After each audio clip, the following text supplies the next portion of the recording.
Vamos meditar na palavra escrita? Judas. Antes de Apocalipse. Judas. Manhã de ceia, manhã de decisões. Deus vai conduzir a muitos a decidir hoje, tomar decisões.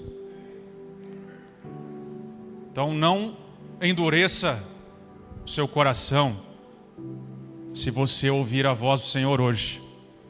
Não endureça. O dia é hoje.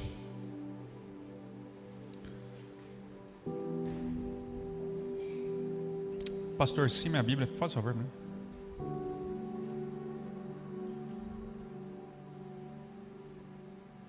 Obrigado.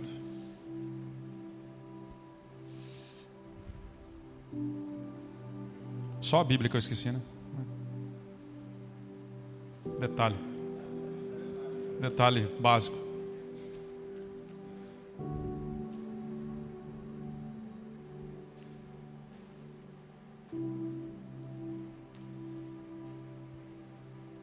Livro de Judas,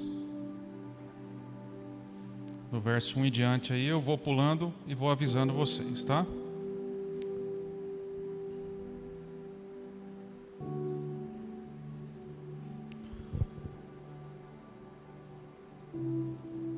Judas, servo de Jesus Cristo e irmão de Tiago, aos que foram chamados, são amados em Deus Pai e guardados em Jesus Cristo. Que a misericórdia, a paz e o amor lhes sejam multiplicados. Amados, quando eu me empenhava para escrever-lhes a respeito da salvação que temos em comum, senti que era necessário corresponder-me com vocês para exortá-los a lutar pela fé, que uma vez por todas foi entregue aos santos. Pois certos indivíduos, cuja sentença de condenação foi promulgada há muito tempo, se infiltraram no meio de vocês sem serem notados. São pessoas ímpias que transformam em libertinagem a graça do nosso Deus e negam o nosso único soberano e Senhor, Jesus Cristo. Embora vocês já estejam cientes de tudo, de uma vez por todas, quero lembrar-lhes que Jesus, tendo libertado um povo, tirando-o da terra do Egito, destruiu depois os que não creram. E a anjos, os que não guardaram o seu estado original, mas abandonaram o seu próprio lugar, ele tem guardado sobre trevas, em algemas eternas, para o juízo do grande dia. Igualmente, Sodoma e Gomorra e as cidades vizinhas, que também se entregaram à imoralidade e adotaram práticas sexuais ilícitas, foram postas como exemplo do castigo de um fogo eterno. Agora, verso 17. Lá no final. Mas vocês, meus amados, lembrem-se das palavras anteriormente proferidas pelos apóstolos de nosso Senhor Jesus Cristo. Eles diziam a vocês: nos últimos tempos haverão zombadores, andando segundo as suas ímpias paixões. São estes os que promovem divisões, seguem os seus próprios instintos e não têm o Espírito. Mas vocês, meus amados, edificando-se na fé santíssima que vocês têm, orando no Espírito Santo, mantenham-se no amor de Deus, esperando a misericórdia do nosso Senhor Jesus Cristo, que conduz para a vida eterna. E tenham compaixão de alguns que estão em dúvida, salvem outros, arrebatando-os do fogo. Quanto a outros, sejam também compassivos, misericordiosos, mas com temor, detestando até a roupa contaminada pela carne. E ao Deus que é poderoso para evitar que vocês tropecem e que pode apresentá-los diante da sua glória com grande alegria, a este que é o único Deus, nosso Salvador, mediante Jesus Cristo, Senhor nosso, sejam a glória, a majestade, o poder e a autoridade antes de todas as coisas, agora e por toda a eternidade. Amém. Texto maravilhoso. Em Judas. O tema da ministração de hoje para a mídia: infiltrados. Infiltrados em referência aí ao texto de Judas, que diz que alguns infiltrados entraram no meio de vocês, ou seja, no meio da igreja que Judas escreve, a igreja que Judas pastoreava. Judas aqui, para quem não sabe, né, antes de mais nada, não é o Judas Iscariotes, tá? Ele é o irmão de Tiago, provavelmente irmão de sangue de Jesus. Então ele está dizendo à igreja o seguinte: olha, eu queria escrever a vocês sobre a salvação, sobre coisas excelentes, sobre a graça que nos foi dada, mas infelizmente alguns infiltrados entraram no meio de vocês sem que vocês percebessem. Então agora eu estou mudando a minha carta para escrever para vocês acerca, para batalharem, insistir que batalhem pela fé. Eu queria falar sobre a salvação, mas por conta dos infiltrados, eu tenho que escrever sobre a fé, sobre a batalha da fé, e insistir que vocês batalhem pela fé que de uma vez por todas foi confiada a vocês. Infiltrado quer dizer algum elemento que está em um ambiente, mas na verdade não faz parte dele. Alguma coisa estranha àquele lugar. Você tem, por exemplo, um infiltrado, um policial pode estar infiltrado numa quadrilha. Ele age como um criminoso, ele fala como um criminoso, ele é visto com criminosos, mas ele não é um criminoso, ele está infiltrado. O objetivo dele é desmantelar aquela quadrilha. Da mesma forma, um criminoso pode estar infiltrado na polícia. Ele fala como policial, age como policial, tem um distintivo de policial, você o chama de policial, mas na verdade o objetivo dele é desmantelar a ação policial. Na igreja a mesma coisa. Alguns infiltrados entram sem que possamos perceber. E ele parece ovelha, é visto com as ovelhas, fala como ovelha, mas na verdade não é uma ovelha. É um infiltrado. Parece trigo, mas na verdade é joio, porque não se dobra a palavra.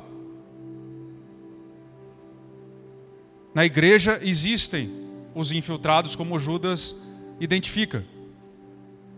E quais são as características que Judas nos dá para identificar esse infiltrado que entra sem que possamos perceber muitas vezes? Ele diz lá no texto que infiltrado é aquele que usa da graça de Deus, que transforma a graça de Deus para a libertinagem. Ele disse lá no verso 2, se eu não me engano, não vou me lembrar, mas ele diz o seguinte: pois certos homens cuja condenação já estava sentenciada há muito tempo, infiltraram-se dissimuladamente no meio de vocês. Esses são ímpios e transformam a graça do nosso Deus em libertinagem e negam a Jesus Cristo. Ou seja, a primeira característica do infiltrado é transformar a graça de Deus em libertinagem. Hernandes Dias Lopes diz o seguinte, que a vida cristã é como se fosse uma pinguela. Andar por uma pinguela. A pinguela, para quem não conhece, é aquela ponte do sítio. Quase caindo. Velhinha, tal, pequena. E ela está entre dois córregos. Ela atravessa ali dois lados do rio. De um lado do rio você tem os legalistas, que transformam a graça de Deus em algo impossível de ser alcançado, que impedem as pessoas de entrar. Os fariseus, Paulo combateu muito esse tipo de infiltrado. E do outro lado, na outra ponta do rio, estão aqueles que transformam a graça de Deus em libertinagem. Os dois são ímpios, os dois são infiltrados. E o cristão verdadeiro, o discípulo verdadeiro, caminha no meio disso, tomando cuidado para não cair no legalismo e também para não transformar a graça de Deus em libertinagem. É assim que nós caminhamos. A segunda característica, então, do infiltrado seria aquele que coloca a vontade própria acima da vontade de Deus. Judas também diz aí no seu texto: estes são os que causam divisões entre vocês, os quais seguem a tendência da sua própria alma e não têm o Espírito. ou seja, aquele que segue a sua própria vontade, a sua própria alma. Coloca a sua vontade acima da vontade de Deus. Essa é outra característica do infiltrado. Na igreja aqui, moderna, né, que já passaram-se muitos anos da igreja de Judas para cá, o discurso é mais ou menos assim: Deus é amor. Mas a pessoa usa Deus é amor para justificar a própria conduta. Essa é uma característica. Deus é amor. Ou então Deus é amor, só Ele pode me julgar. Quando você exorta a pessoa que está num pecado evidente, numa situação contrária à palavra evidente, a pessoa diz, mas só Deus pode me julgar, Deus é amor. Deus não faz exceção de pessoas. Deus não faz exceção de pessoas. Você não pode falar, você não pode acusar o meu pecado, como Judas acusou aqui. Porque Deus não faz exceção de pessoas. Ou então, a pessoa está em dúvida, ela vai conversar com você, vai se aconselhar com você, e o infiltrado responde, não, faça o que o seu coração mandar. O que seu coração está dizendo? O que diz seu coração? Faz o que ele mandar, o importante é ser feliz. Essas são características da sociedade moderna, da igreja moderna, de infiltrados, que colocam a própria vontade, o próprio pensamento acima da palavra. Em resumo, é aquele que justifica o seu pecado na graça de Deus, que perverte a graça de Deus ao invés de se arrepender. Quando a pessoa, ao invés de se arrepender, ela utiliza o amor de Deus como fiança, como aval, como desculpa para permanecer onde está, essa pessoa é um infiltrado. Porque ela não está agindo conforme diz a palavra, conforme manda a palavra. É importante aqui notar, antes de mais nada, que Judas não está fazendo uma diferença entre os santos, entre os cristãos perfeitos, que nada devem a Deus, e os pecadores miseráveis. Judas não está fazendo isso. Judas está fazendo diferença entre pecadores e pecadores. Entre pecadores arrependidos e pecadores infiltrados. É isso que Judas está fazendo. Judas não está colocando um padrão de santidade inatingível de alguns e exortando outros como se eles não pudessem atingir. Judas está simplesmente separando o pecador que luta bravamente contra o seu pecado e continua sendo pecador, o discípulo verdadeiro, daquele que usa da graça de Deus para permanecer onde está. É isso que Judas está fazendo. Então Judas distingue arrependidos e infiltrados. Essa é a palavra que ele está dando à igreja. E Judas, então, ensina a lidar com esses infiltrados, para que a igreja não seja implodida por eles. Porque eu não sei se tem algo pior, aliás, algo melhor para destruir a fé de alguém do que um péssimo exemplo. Não tem coisa melhor.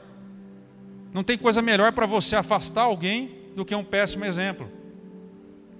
E Judas, percebendo que o infiltrado, ele poderia implodir a igreja pelo seu péssimo exemplo e pelo seu discurso humanista, ele então alerta essa igreja. Ele fala, olha, eu queria escrever a vocês sobre a salvação, sobre coisas excelentes, sobre a graça de Deus, sobre a bondade de Deus, sobre como Deus é bom. Mas não dá, eu vou ter que escrever a vocês a batalharem pela fé, porque a fé de vocês está em risco. E se a fé está em risco, tudo está em risco, porque nós somos justificados pela fé. Então Judas, por conta desse perigo que ele percebe, que não passou despercebido pela igreja que ele pastoreava, e não passa despercebido por nós também hoje, ele então dá 4 conselhos à igreja dele, pelo menos 4. Vamos analisar aí um por um. O primeiro deles está lá no verso 17.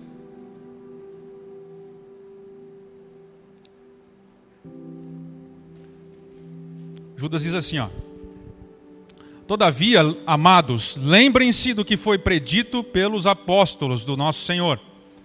Eles diziam a vocês: nos últimos tempos haverá zombadores que seguirão os seus próprios desejos ímpios. Estes são os que causam divisões entre vocês, os quais seguem a tendência da sua própria alma e não têm o Espírito. Então, o primeiro passo, o primeiro conselho de Judas para superar os infiltrados é lembrar o que os apóstolos avisaram. Os lobos realmente existem. Existem pessoas que vão seguir os seus próprios desejos. Existem pessoas que vão colocar os seus próprios desejos acima da palavra e estarão na igreja. Então Judas está alertando que essas pessoas existem. O primeiro passo então é não negar que isso existe. É lembrar que isso existe. Judas diz: eu estou lembrando a vocês o que os apóstolos já disseram anteriormente. Então, primeiro conselho, lembre-se. Segundo, no verso 20. Edifiquem-se, porém, amados, na santíssima fé que vocês têm, orando no Espírito. Judas, então, exorta a igreja a edificar a fé, orando no Espírito. Esse versículo, ele está em contraste com o anterior, está no contexto imediato. No anterior ele disse que os infiltrados são aqueles que causam divisões e que seguem a tendência da própria alma e não têm o Espírito. Agora Judas está dizendo: vocês, amados, orem no Espírito, porque vocês têm o Espírito. Ou seja, vocês não seguem a tendência da própria alma, vocês seguem a tendência do Espírito. Então Judas estabelece uma diferença. Discípulo verdadeiro ora no Espírito, é guiado pelo Espírito porque tem o Espírito. Infiltrado é guiado pela própria vontade e não ora no Espírito porque não tem o Espírito. E Judas diz que nós devemos edificar nossa fé por meio da oração no Espírito, orando no Espírito.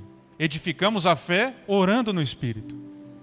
E a nossa fé precisa crescer, porque a nossa fé não é algo estático, parado, que deva ficar do jeito que está. Jesus mesmo disse que a nossa fé se assemelha àquele grão de mostarda, que começa pequeno, mas no final, depois edificado, ele cresce bastante e abriga as aves e dá muito fruto. Então nós devemos orar no Espírito para que a nossa fé seja edificada. E por que nós devemos orar por algo que já nos foi confiado? Porque Judas diz: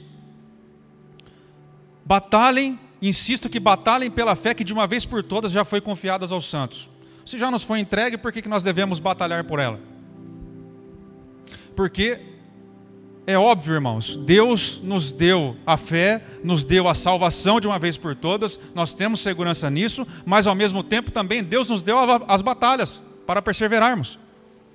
Ele nos deu a fé, nos deu a salvação e disse que nós devemos perseverar. São as duas coisas. Deus deu a terra ao povo de Israel e também deu os filisteus para batalharem. É assim que Deus fez. A salvação não vem sem luta. Então nós devemos orar para que a nossa fé aumente. Porque quanto mais nossa fé estiver edificada, quanto maior ela for, mais a salvo estaremos dos infiltrados e de qualquer coisa que ameace a nossa fé. Você que é um discípulo verdadeiro, você precisa entender hoje. Você precisa entender que a tua vida é uma guerra. A vida cristã é uma guerra. John Piper disse uma frase emblemática, no seguinte sentido: você só vai compreender o valor da oração quando você entender que a sua vida é uma guerra. Existe uma batalha real pela sua alma, a ponto de Judas mudar o discurso dele para dizer aos seus liderados: olha, batalhem pela fé que já foi entregue a vocês. A luta continua. Existe uma batalha verdadeira, real, que não é uma brincadeira. Uma luta, uma guerra pela sua alma. Então o segundo conselho de Judas é: edifiquem-se na fé orando no Espírito. Temos o Espírito, podemos orar no Espírito. Diferentemente do infiltrado, diferentemente do ímpio, que não tem o Espírito e que segue a sua própria alma, nós seguimos e oramos no Espírito. Segundo conselho. Terceiro conselho então de Judas, está lá no verso 21. Logo em seguida aí. Mantenham-se no amor de Deus enquanto esperam que a misericórdia de nosso Senhor Jesus Cristo os leve para a vida eterna. Então, terceiro conselho: mantenham-se no amor de Deus. Aqui é muito importante. O que seria manter-se no amor de Deus segundo Judas? Porque isso aqui pode ser base para falar qualquer coisa. Mas segundo Judas, segundo a carta de Judas, o que é manter-se no amor de Deus? Segundo o que o autor bíblico está dizendo. No contexto da carta, quer dizer, manter-se no amor de Deus quer dizer exatamente não usar a graça de Deus como desculpa para o seu pecado. Isso é manter-se no amor de Deus. Porque existe um problema em não se manter no amor de Deus. Porque se você não se mantém no amor de Deus, você se mantém na ira de Deus. Não existe campo neutro. Ou você está no amor de Deus, ou você está debaixo da sua ira.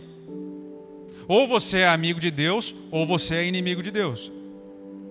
Não há como ignorar Jesus Cristo.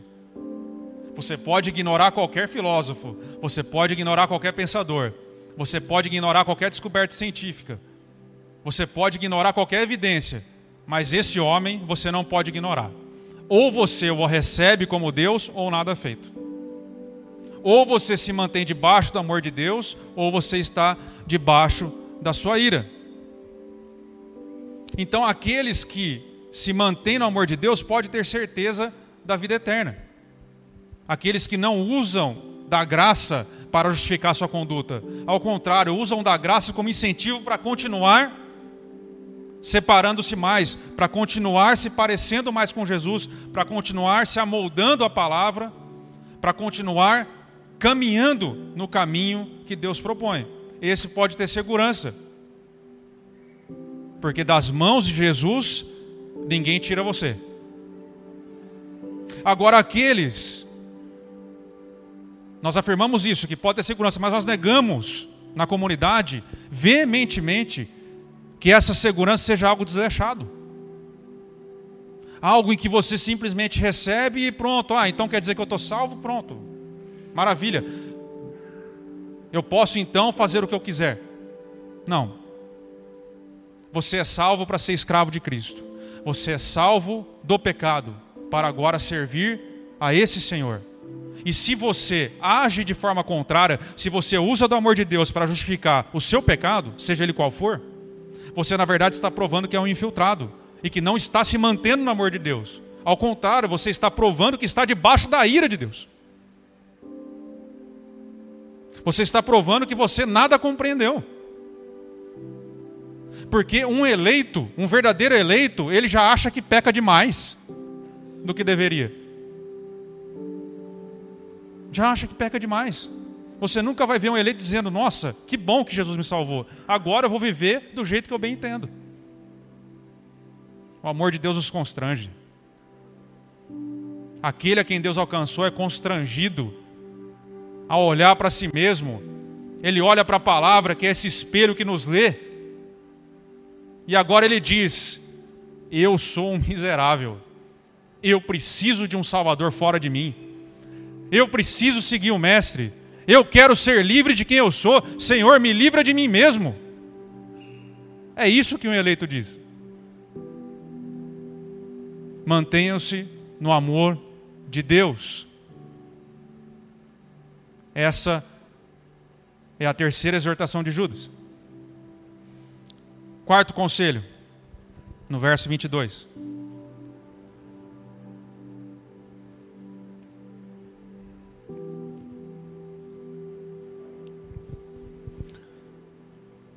Tenham compaixão, tenham compaixão daqueles que duvidam, a outros salvem-nos, arrebatando-os do fogo, a outros ainda mostrem misericórdia com temor, odiando até a roupa contaminada pela carne.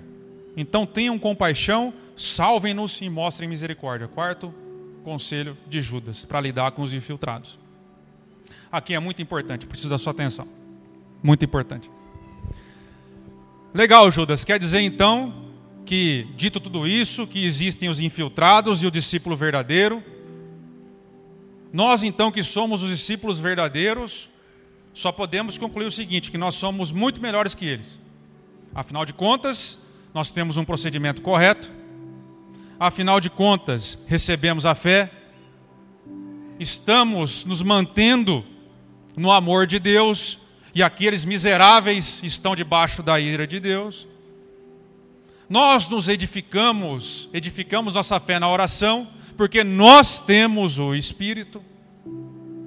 Nós somos os eleitos. Nós somos os escolhidos. Enfim, nós somos os donos do mundo.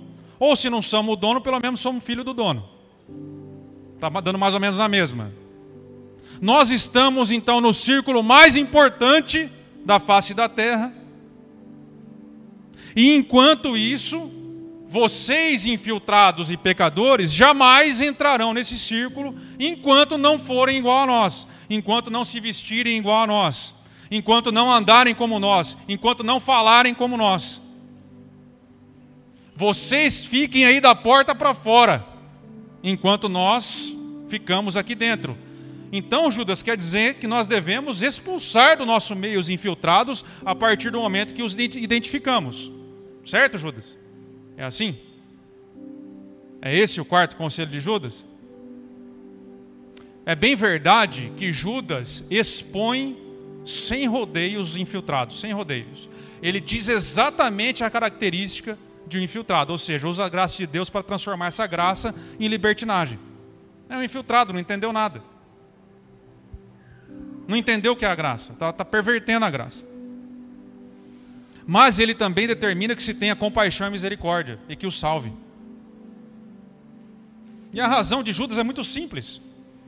Ele está alinhado com o que Jesus disse, de que nós não deveríamos arrancar o joio, porque ao arrancar o joio, o trigo poderia vir junto com o joio.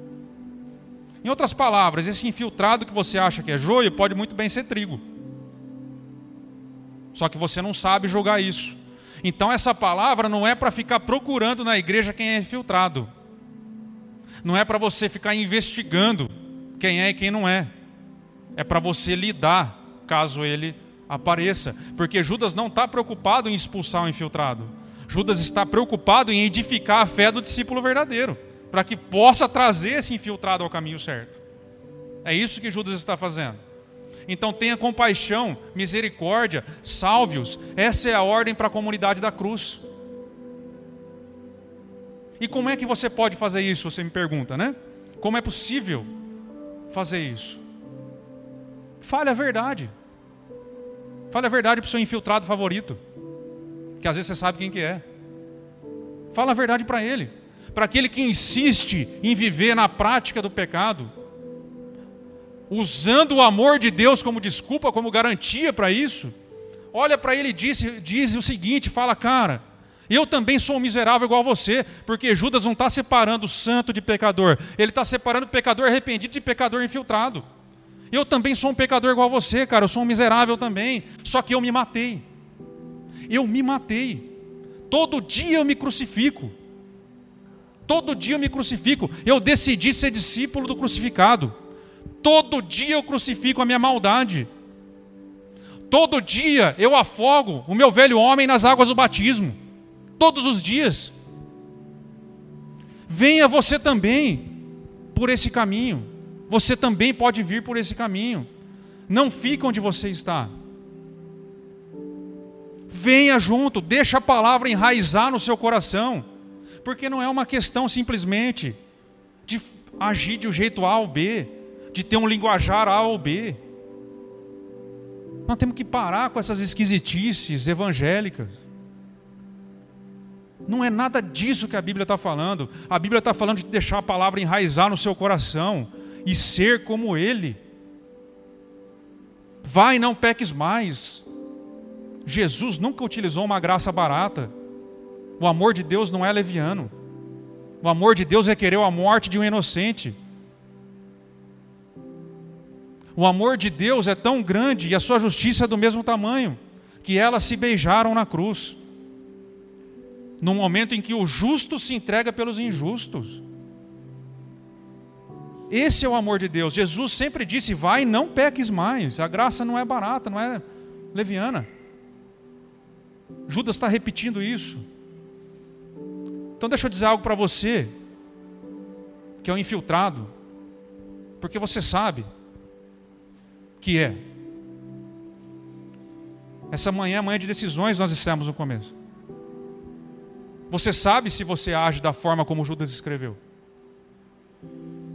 Você não precisa ser um infiltrado.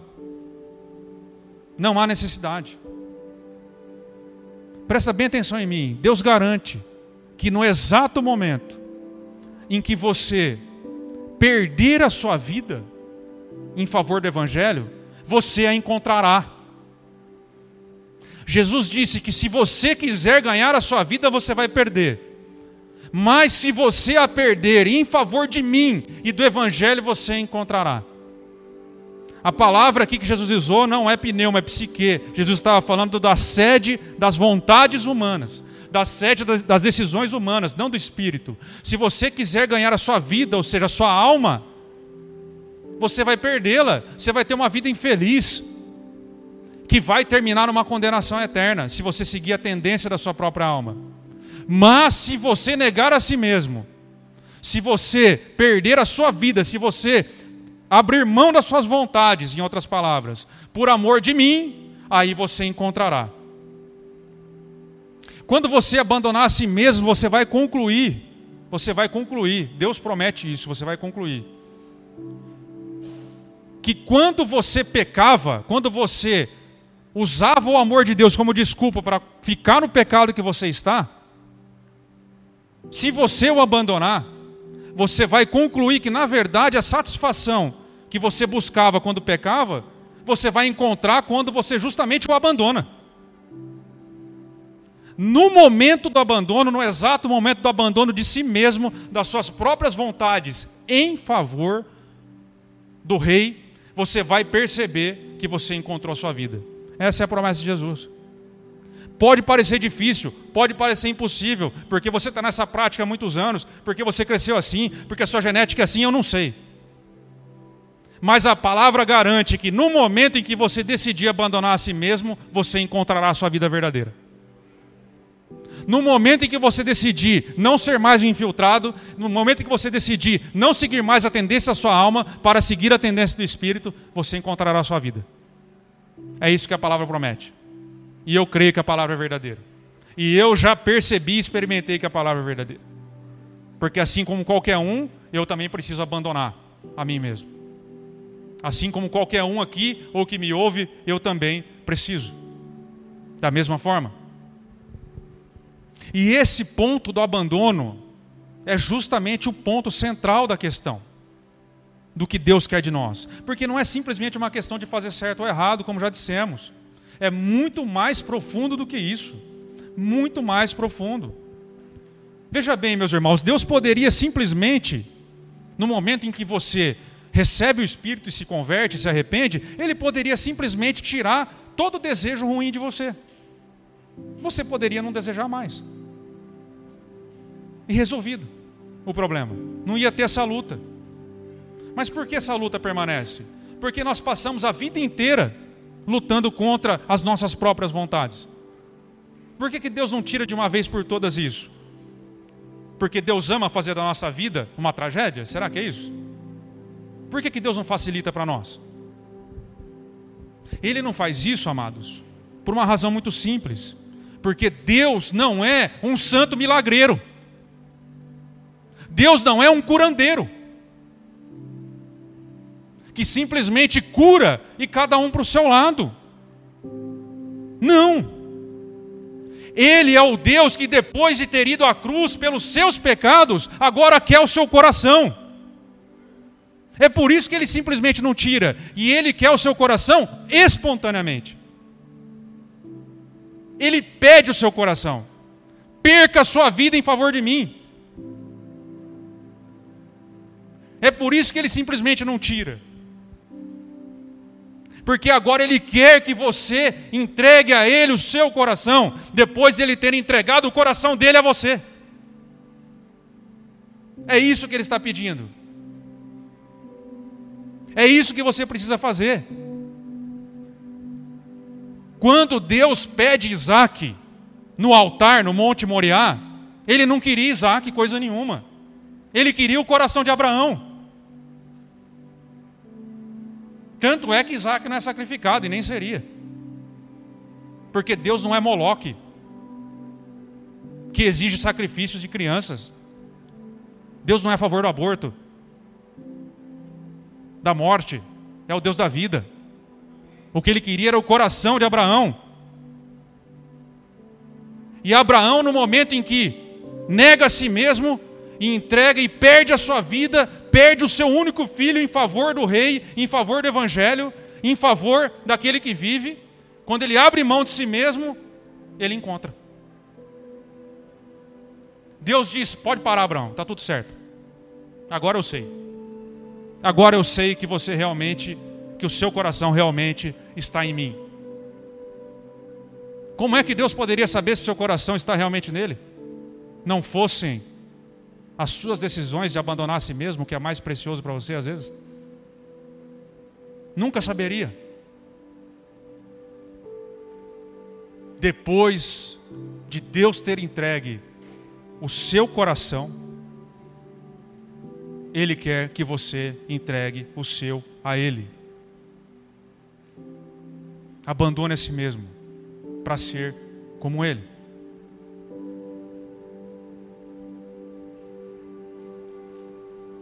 Entenda, irmãos, que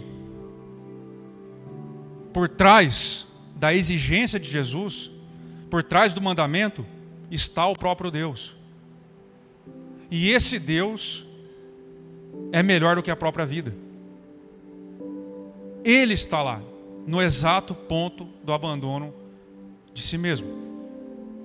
Eu vou repetir mais uma vez: não se trata de uma questão de obediência externa. Não se trata de um jeito de ser. Então quer dizer que agora para eu ser salvo eu preciso fazer isso, preciso fazer aquilo. Não é nada disso. Quem exige obediência externa e ritos exteriores é a religião. Obediência cega. A religião diz: obedeço, por isso eu sou salvo. Isso é religião. Tentar chegar a Deus de baixo para cima. O Evangelho não fala isso. O Evangelho diz: eu sou salvo e por isso eu obedeço. O discípulo, ele não frutifica e por isso ele é enxertado na videira. Ele só frutifica porque está enxertado na videira. Senão não frutificaria. É porque estamos em Cristo que damos frutos para Ele. É o contrário, não é obediência externa. Não adianta passar um perfume e vir com a vida arrebentada lá fora. E nem adianta também consertar a vida lá fora achando que vai chegar a Deus. Porque só chega a Deus pelo único e verdadeiro caminho, que é Cristo. Entendem os dois lados da pinguela? Legalismo e libertinagem. Os dois erros. Os dois infiltrados dentro da igreja. Murilo, mas então quer dizer que eu sou salvo e eu continuo pecando e continuo salvo?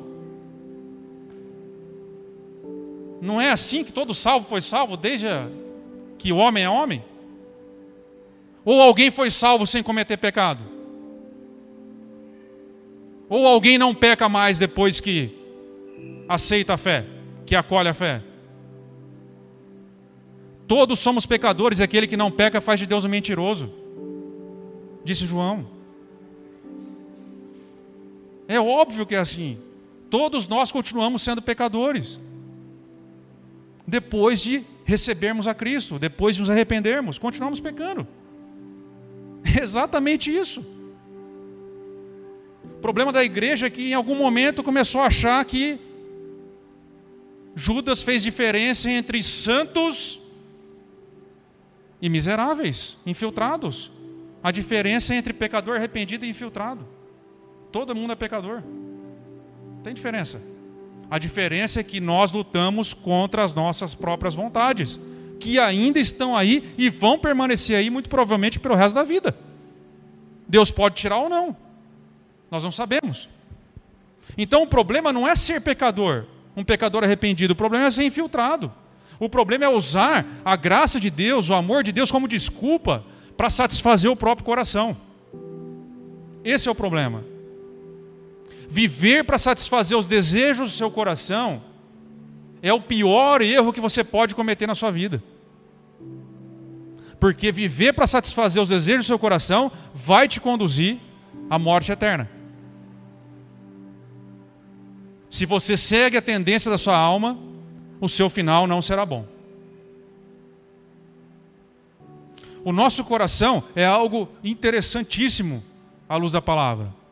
Tim Keller, ele dá luz a nós quando ele ensina o seguinte: na história antiga, falando aí da época dos filósofos, quando surge a filosofia grega, a razão, ela predominava sobre a emoção. Então, se defendia na história antiga que para você ser feliz, você tinha que sufocar a sua emoção, para dar lugar à razão.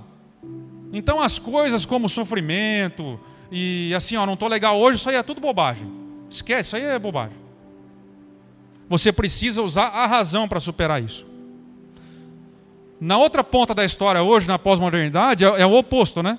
É faça o que o seu coração mandar, para você ser feliz. Você precisa ser feliz, você precisa atender o seu coração. A vida é uma só se vive uma vez. Precisa, propaganda de cartão de crédito. Só se vive uma vez, passa lá e vai viajar, cara. Não perde a oportunidade. Não, mas eu não tenho dinheiro, mas não tem problema, você só vive uma vez.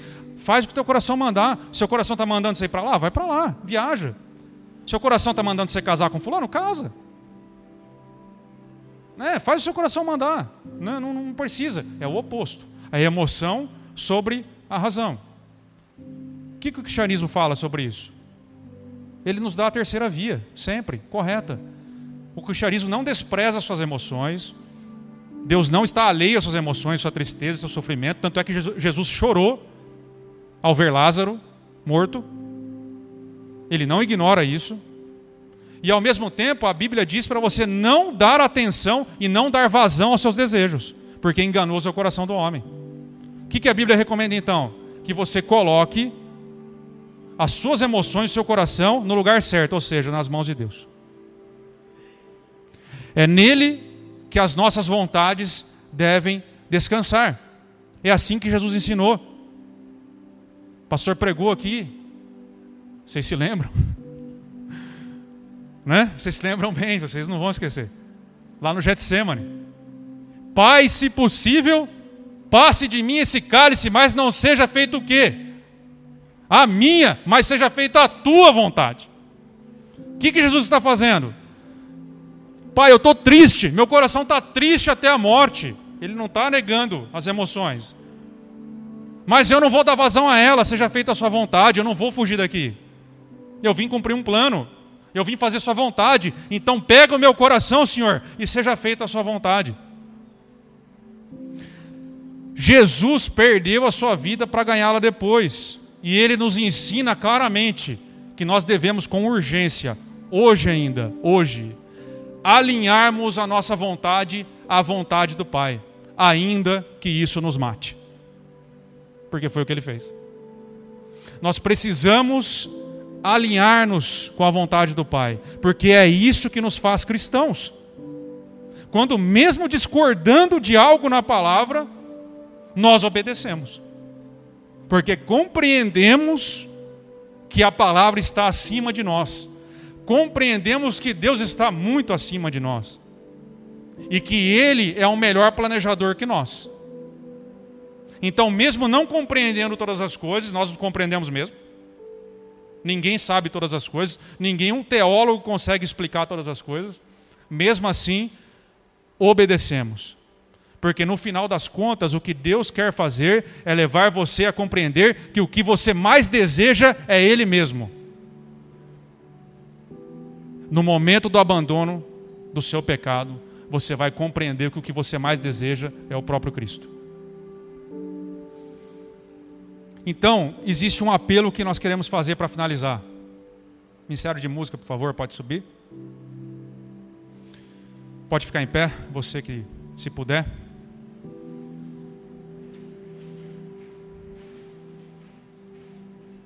Existe um apelo que Deus está fazendo a você hoje.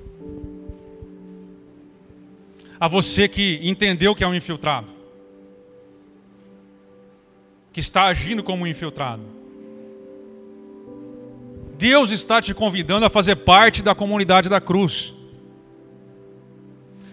Faça parte da comunidade da cruz e não parte da comunidade da vontade própria. Abandone a si mesmo.